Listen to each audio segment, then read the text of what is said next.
성도님들께서는 신앙생활을 하는 가운데 어떠한 기대감을 가지고 신앙생활을 하고 계십니까?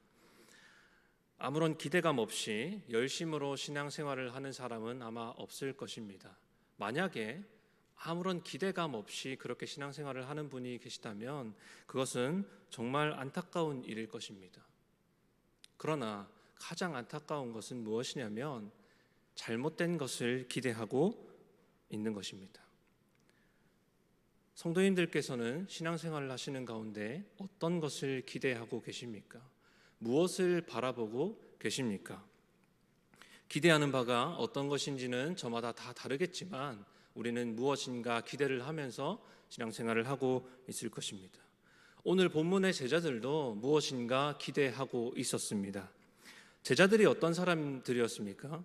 제자들은 예수님의 부름 앞에 모든 것을 내어 던지고 예수님을 따른 자들입니다.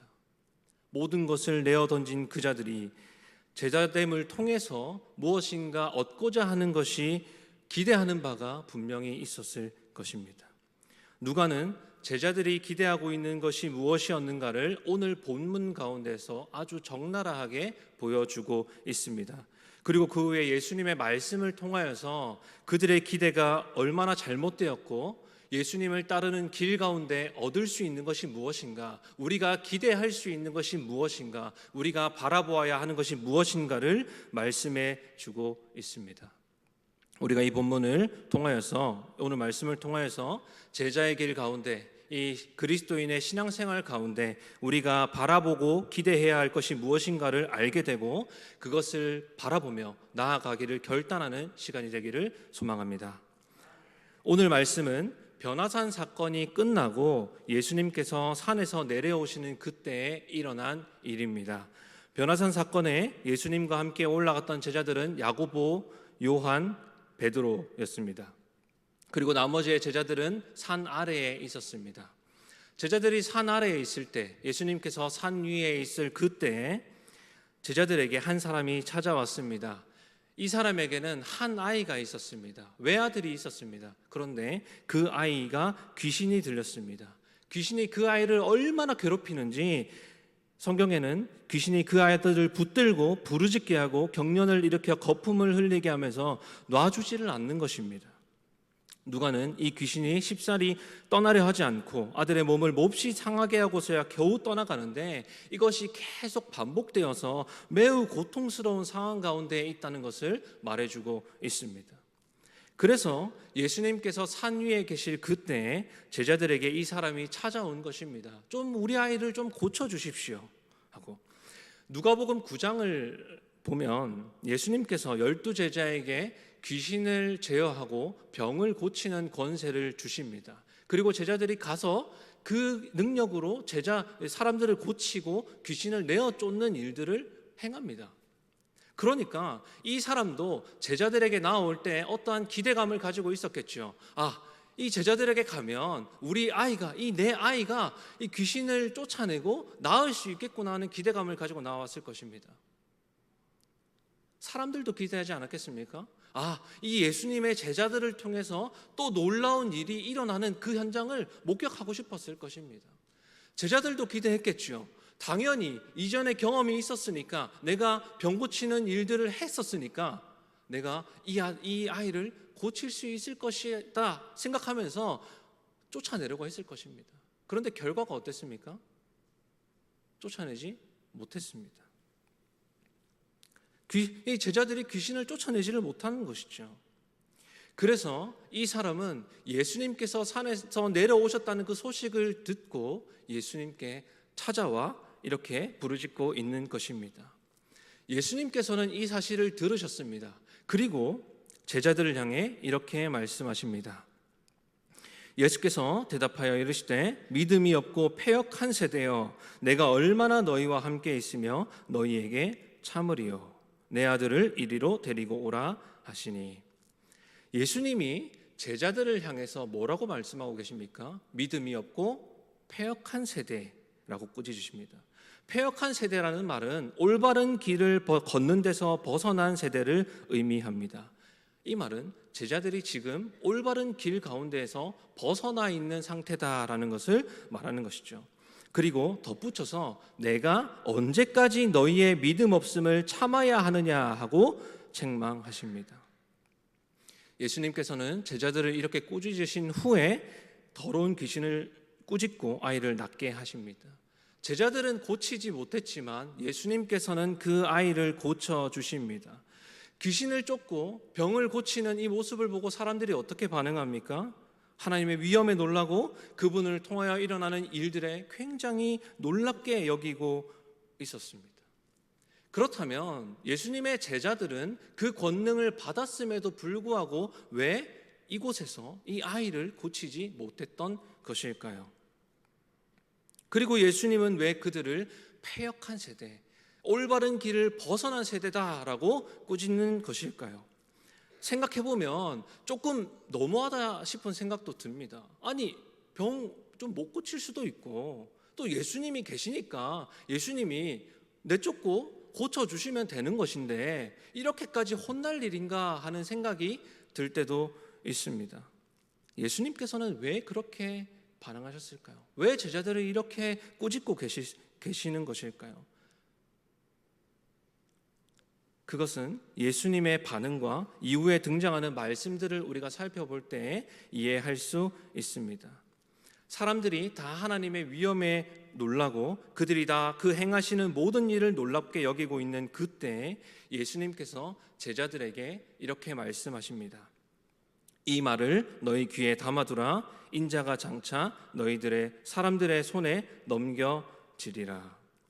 사람들이 예수님의 일로 인해서 굉장히 놀랍게 여기고 예수님의 그 빛나는 모습에 집중하고 있는 그때 제자들도 혼이 나기는 했습니다만 그가 따르고 있는 예수님이 막 사람들에게 높임받고 있는 이 모습 가운데서 자기들도 조금은 어깨가 우쭐해져 있을 그때 예수님께서 제자들을 향해서 말씀하시는 것이 내가 사람들의 손에 넘겨질 것이다 하는 말씀입니다. 그런데 우리가 주목해 보아야 할 것은 그 다음에 나온 45절 말씀입니다. 45절 말씀은 제자들이 예수님의 순환 예고를 들었습니다.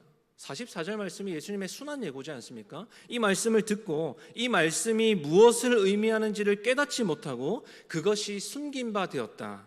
그리고 중요한 것은 제자들이 이것을 묻는 것도 두려워하고 있다고 기록하고 있습니다. 제자들이 이 말씀을 처음 들었다면 이해할 수 있습니다. 그러나 제자들은 이 말씀을, 이 순환 예고를 처음 들은 것이 아닙니다. 누가복음 9장 22절에서 예수님께서는 이미 제자들에게 첫 번째 순환 예고를 하셨습니다. 그리고 두 번째로 지금 제자들에게 하고 계시는 것이죠. 그런데 제자들은 어떻습니까? 여전히 깨닫지를 못합니다. 더 큰 문제는 무엇이냐면 묻는 것도 두려워했다는 것입니다. 제자들은 예수님의 말씀에 대해서 이해하지 못하거나 그들이 그 뜻을 깨닫지 못했을 때 어떻게 반응하냐면 예수님께 이것이 무엇을 의미하는지를 물어봅니다. 이전의 본문들을 보면 예수님께 물어봐요. 8장에 나오는 이 씨 비유에서도 네 가지 땅에 떨어진 씨 비유에서도 제자들은 그 의미를 모르니까 예수님께 되물어봅니다. 그런데 그 다음에 나오는 9장에서 이 예수님의 순환 예고에 대해서는 제자들이 어떻게 반응했다고요? 두려워서 묻지도 않습니다. 예수님께 물어보지도 않아요. 왜 그랬을까요? 그 뜻을 아는 것이 두려웠기 때문입니다. 뭔진 모르지만 우리에게 좋은 것은 아니라고 느껴졌을 것입니다. 뭔진 모르지만 그냥 모르는 것이 좋겠다 생각했을 것입니다. 46절부터는 제자들 가운데, 이런 상황 가운데 제자들 가운데 벌어진 한 논쟁에 대해서 다루고 있습니다. 46절 말씀입니다. 제자 중에서 누가 크냐 하는 변론이 일어나니. 이 논쟁은 너무나 잘 알고 있는 논쟁이죠. 제자들 가운데 누가 크냐, 이 12명의 제자들 가운데 누가 더 예수님과 가까운 존재이냐, 쉽게 말해서 누가 오른팔 왼팔이냐 하는 논쟁을 벌이고 있습니다. 제자들은 왜 갑자기 이 논쟁을 하고 있을까요? 이 논쟁은 제자들에게 있어서 굉장히 중요한 논쟁이었습니다. 이것은 그들이 가진 메시아관과 연결되어 있기 때문입니다. 그 당시에 사람들이 어떤 메시아를 기다렸습니까? 그 당시에 사람들이 어떤 메시아를 기다렸죠?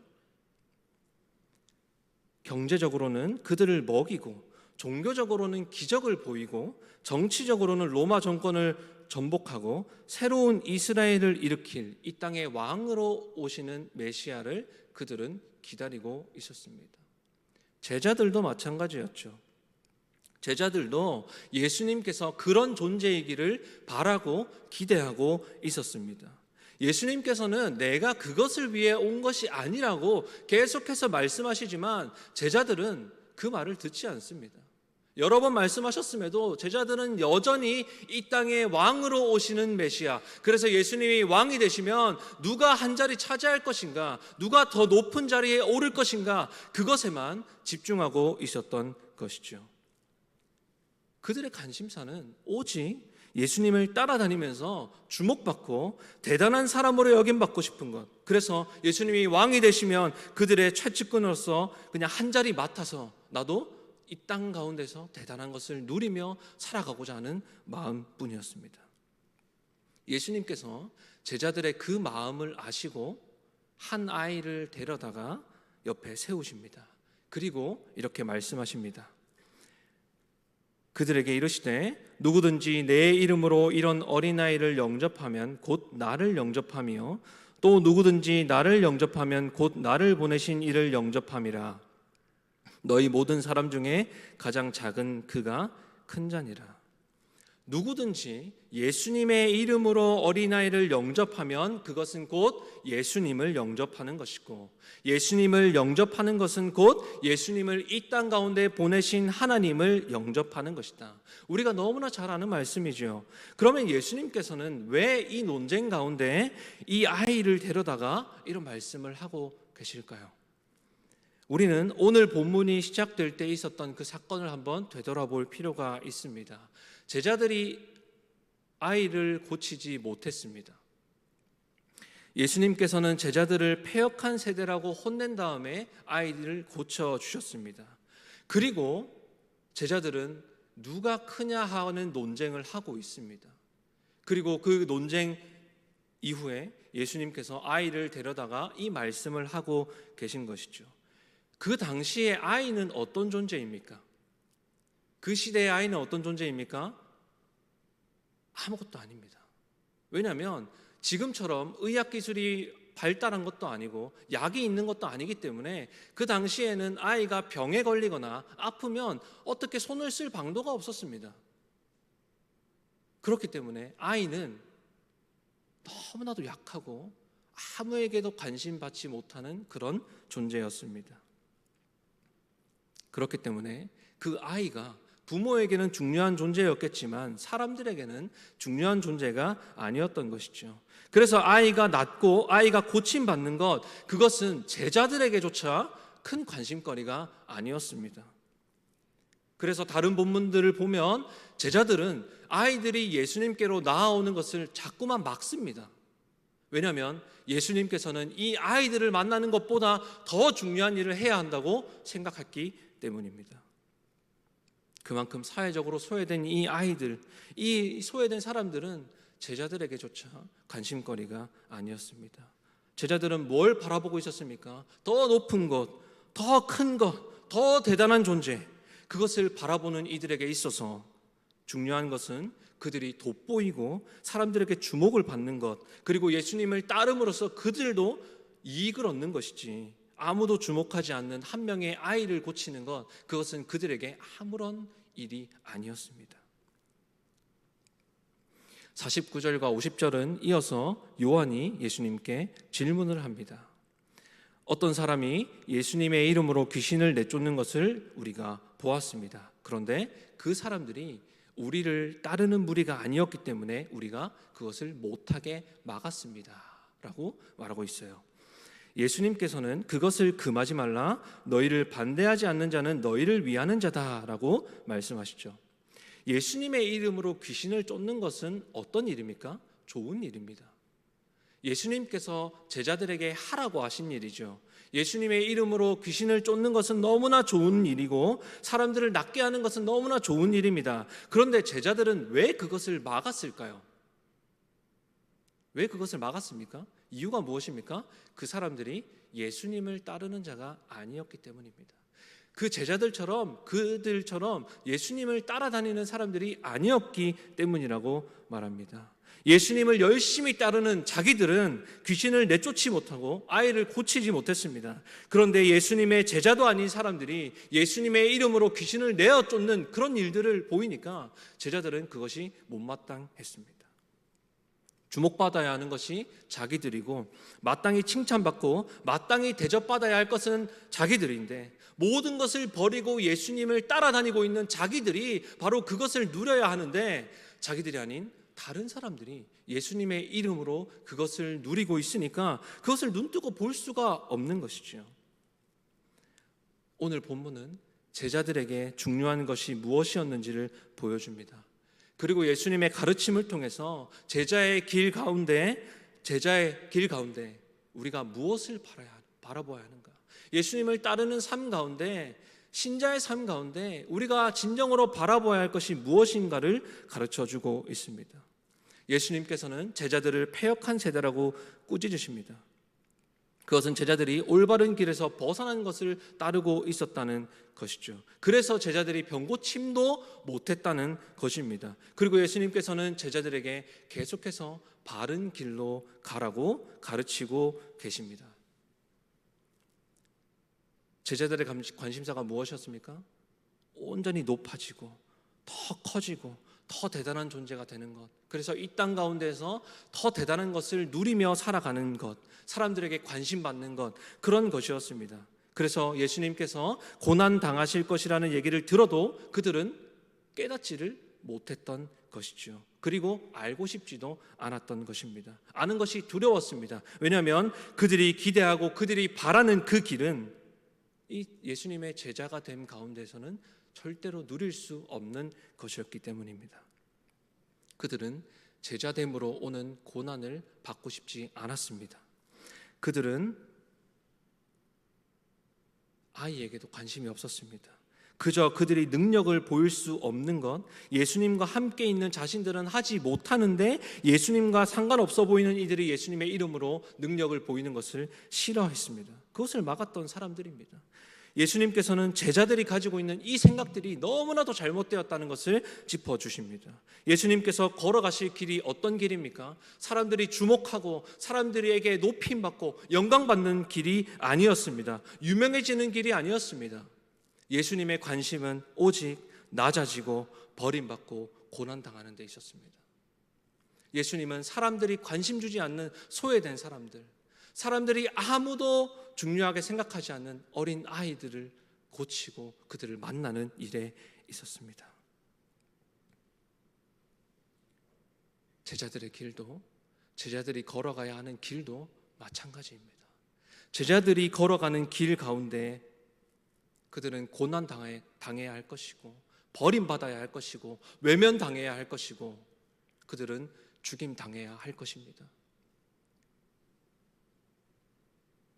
예수님은 대단하고 멋있고 누구나 주목하는 존재들과 어울리는 것이 아니라 아무도 관심 가지지 않고 아무도 받아주지 않고 아무도 친구가 되어주지 않는 자들을 찾아가서 만나시고 그들의 친구가 되어 주셨습니다. 그러나 제자들은 예수님의 이 가르침을 옆에서 보고 또 계속해서 들었음에도 불구하고 그 가르침을 온전히 깨닫지 못하고 있습니다. 제자들의 모습이 바보 같아 보이십니까? 때로는 이 성경을 읽다 보면, 복음서를 읽다 보면 제자들의 모습이 너무 바보 같아 보이지 않습니까? 어떻게 예수님이 저렇게 반복해서 말씀하시는데도 그것을 이해하지 못하고 여전히 다른 소리를 하고 있고 여전히 다른 것을 바라보고 있는가 하면서 제자들의 모습이 굉장히 바보 같다고 생각될 때가 있습니다. 그런데요, 잘 생각해 보시기 바랍니다. 성도님들은 어떠십니까? 우리의 모습은 어떻습니까? 우리는 이 교회에 나와서 열심으로 신앙생활을 하고 있습니다. 그렇죠? 이 오후의 시간에 나와서 하나님을 온전히 예배하고 있습니다. 그런데 우리의 마음 가운데에는 어떠한 기대감을 가지고 있습니까? 무엇을 바라보고 계십니까? 내가 이렇게 열심으로 봉사하면, 내가 이렇게 열심으로 헌신하면 하나님께서 성공하게 해주고, 하나님께서 세상에서 편하게 살게 해주고, 자녀들 다 잘되게 해주고, 아무런 고난 없이 어려움 없이 이 땅 살다가 많은 건 누리며 살다가 하나님 앞에 서겠지, 그것을 기대하며 신앙생활하고 있지는 않습니까? 무엇을 얻기 위해서, 예수님을 따르는 길에 우리가 무엇을 얻고 어떤 영광을 누리기 위해서 이 길을 가고 계신다면 지금 속히 돌아가시기 바랍니다. 성도님들에게는 고난이 준비되어 있습니다. 성도님들에게는 복음을 인하여 핍박이 준비되어 있습니다. 성도님들에게는 아무도 주목하지 않는 낮은 곳이 준비되어 있습니다. 성도님들에게는 희생이 준비되어 있습니다. 그래도 가시겠습니까? 분명한 것은, 그럼에도 불구하고 우리가 이 길을 걸어갈 수 있는 것은, 이 길은 예수님께서 친히 먼저 걸어가신 길이기 때문입니다. 우리도 이 그리스도의 발자취를 따라 잠잠히 걸어갈 때 그 길을 먼저 걸어가신 예수 그리스도께서 우리와 함께 하실 것입니다. 그리고 그 길의 끝에는, 우리가 걸어가는 이 길의 끝에는 영광스러운 구원이 우리를 기다리고 있을 것입니다. 그 믿음 가지고 오늘도 예수를 닮아가고 예수님께서 우리에게 가르쳐 주신 이 고난의 길을 묵묵히 걸어가는 우리 청암교회 성도님들 되시기를 간절히 소망합니다. 하나님 아버지, 우리를 불러주시고 자녀 삼아 주심에 감사합니다. 우리가 예수님께서 걸어가신 그 길을 따라가기 원합니다. 그 길 가운데 우리의 원함이 아니라 그리스도께서 바라보시는 것들을 바라보며 나아가기를 원합니다. 우리와 동행하여 주시고 우리를 인도하여 주시고 우리가 이 길을 능히 걸어갈 수 있도록 붙들어 주시옵소서. 감사합니다. 우리를 구원하신 예수 그리스도의 이름 받들어 기도합니다.